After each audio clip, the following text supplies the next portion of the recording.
Selamat siang, salam sejahtera untuk kita semua. Yang saya hormati Bapak Pembimbing mata kuliah ini dan yang saya banggakan teman-teman seperjuangan. Nama saya Jalaluddin Puamau, NIM 17030080024, jurusan Sosiologi, kelas reguler sore semester 7. Saya langsung saja mempresentasikan hasil review buku keempat saya, Pemerintah, Pembangunan, dan Inklusi Sosial di Amerika Latin. Pendahuluan, Pemerintah Daerah di Amerika Selatan. Pada tanggal 28 Mei 2008, Presiden dari semua 12 orang Amerika Selatan yang merdeka negara-negara menandatangani perjanjian konstitutif dari organisasi yang baru dibuat, UNASUR, Persatuan Selatan Bangsa Amerika. Dimaksudkan untuk memperkuat dialog politik antara negara anggota untuk menjamin ruang untuk kesepakatan untuk memperkuat integrasi Amerika Selatan. Pada KTT Presiden ketiga di ibu kota Brazil, yang saat itu menjabat sebagai presiden dari negara-negara Amerika Selatan, setuju untuk membangun Amerika Selatan, identitas dan kewarganegaraan, dan memperkuat bersama kebijakan daerah di luar dimensi ekonomi dan politik. Hanya 6 negara anggota, Argentina, Brazil, Chili, Kolombia, Paraguay, dan Peru, mewakili setengah dari semuanya. Anggota UNASUR memutuskan mundur sementara di UNASUR. Alasan penangguhan ini, menurut anggota masing-masing negara, berakar pada ketidakmampuan untuk menemukan sekretaris jenderal sejak mendapat mantan sekretaris Ernesto sampai berakhir. Pada Januari 2017, negara-negara anggota UNASUR tidak dapat menunjuk seorang calon baru. Alasan ketidakmampuan ini bermacam-macam: masalah sosial, ekonomi krisis, dan penghematan fiskal, aliansi ideologis yang tidak sehat, dan hilang orientasi jangka panjang pemerintah. Semua berkontribusi pada situasi ini yang tampaknya tidak bisa dilakukan oleh UNASUR. Bukan tujuan buku ini menjelaskan mengapa presiden tidak bisa menyetujui sekretaris dan tetap menyeto calon yang mungkin. Sebaliknya, tujuan adalah untuk melihat di balik layar politik presidensial dan untuk memahami pola dan perangkap organisasi daerah UNASUR. Di faktanya, organisasi bekerja hampir sepanjang waktu tanpa kepemimpinan yang sebenarnya. Sejak awal, menemukan sekretaris jenderal adalah tugas yang sulit melakukan. Kesempatan yang baik untuk menanyakan dampak dari perselisihan presiden membuat kebijakan daerah. Apa tujuan dari organisasi UNASUR? Dan akhirnya, jika UNASUR benar-benar tidak bisa bertindak menurut penarikan tersebut, pemerintah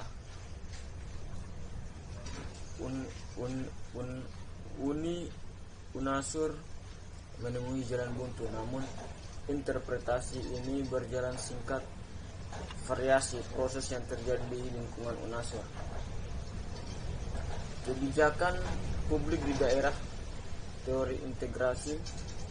Studi tentang wilayah bukanlah hal yang baru dalam penelitian akademis modern.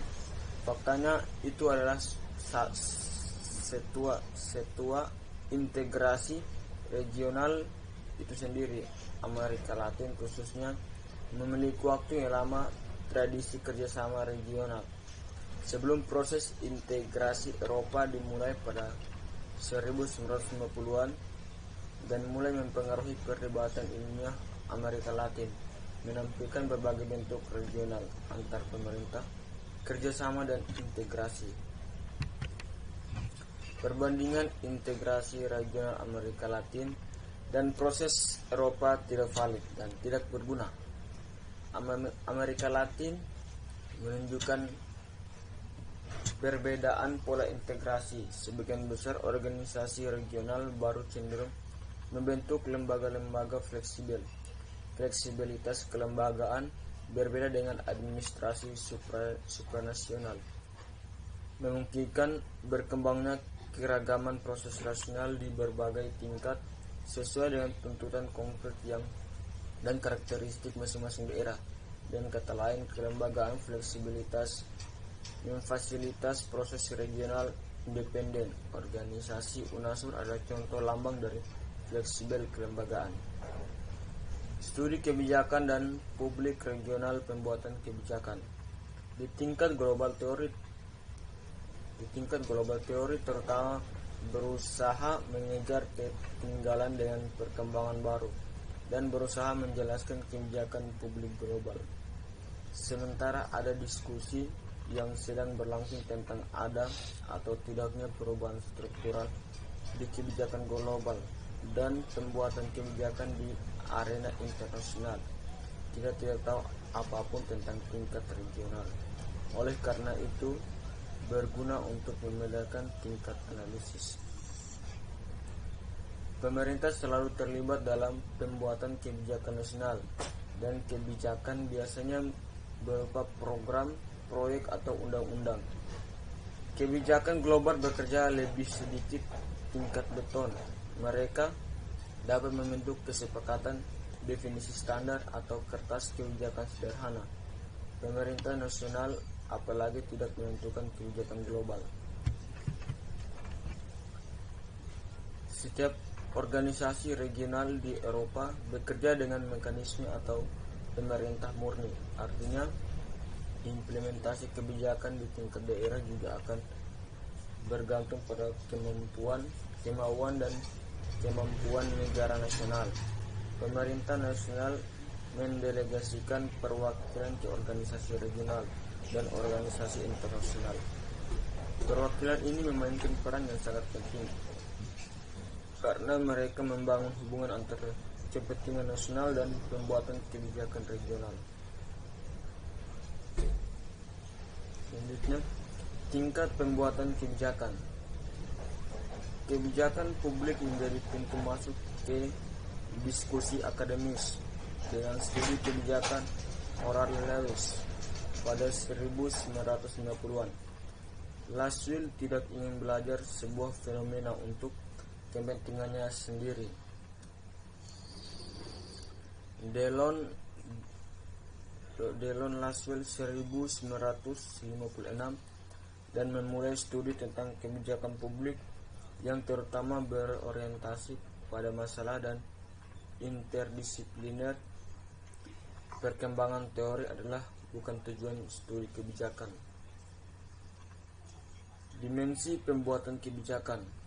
Seperti yang telah kita lihat, pembuatan kebijakan publik sangat bergantung pada masing-masing publik. Perbedaan antara kebijakan publik nasional dan global menunjukkan betapa pentingnya mendefinisikan dengan jelas ciri-ciri pembuatan kebijakan publik di setiap level. Untuk tujuan ini, dimensi aktor, institusi, struktur, dan ide-idenya akan dibahas dalam pertimbangan yang berharga dari studi kebijakan. Organisasi regional di Amerika Selatan. Regionalisme di Amerika Selatan. Ombak dan penciptaan kelembagaan regionalisme Amerika Latin dicirikan oleh urutan proyek kerjasama regional yang berbeda. Sejak 1990-an, ide dengan membuat UNASUR bisa diurutkan ke tahun 1993 saat Brazil mengusulkan membentuknya area perdagangan bebas Amerika Selatan. Sejak pemerintah Brazil menghadapi penentangan terhadap proyek berorientasi ekonomi tersebut. Hal ini berubah arah dimulai dengan Sumber Sudamericana pertama pada tahun 2000 di ibu kota Brazil. Pemerintah Cardoso memulai gerakan baru yang fleksibel dari konferensi tingkat tinggi Amerika Selatan. Pembuatan kebijakan publik regional di dewan sektoral. Menurut model analisis untuk analisis pembuatan kebijakan publik daerah, kebijakan bidang kesehatan, pembangunan sosial, infrastruktur, perencanaan, budaya, dan iptek dan inovasi diperiksa dalam langkah-langkah berikut. Yang pertama, tingkat makro, kondisi untuk tindakan kolektif pertama, penciptaan dan struktur bidang kebijakan diperiksa berkaitan dengan bidang pengembangan kelembagaan, termasuk masing-masing pemerintah nasional serta pengaruh penyelenggaraan formal UNASUR. Pada langkah kedua, saya akan menilai pengaruh dimensi bingkai pada proses pembuatan kebijakan, khususnya karena hak asasi manusia, demokrasi, pada perdamaian juga sebuah kerangka kedaulatan dan pembangunan sosial yang lebih implisit, lazim dan dalam konteks UNASUR. Yang kedua, tingkat mikro, tindakan kolektif dalam jaringan kebijakan. Setelah menentukan kondisi eksternal, saya kaji kondisi internal menjadi kolektif tindakan dalam setiap kebijakan, termasuk otonomi tindakan pembuat kebijakan, kolusi kepentingan mereka, dan ketiga, kohesi kelompok. Semua tiga faktor menentukan aksi kolektif. Menurut sebelumnya, asumsi yang dibuat tindakan kolektif terkait dengan pembangunan dari rasionalitas sektoral. Pada saat yang sama, saya akan menyelidiki alasan konflik dan ketidakmampuan untuk menetapkan rasionalitas semacam ini. Baik, terima kasih. Mungkin hanya itu saya dapat saya presentasikan. Kurang dan lebihnya saya mohon maaf. Terima kasih.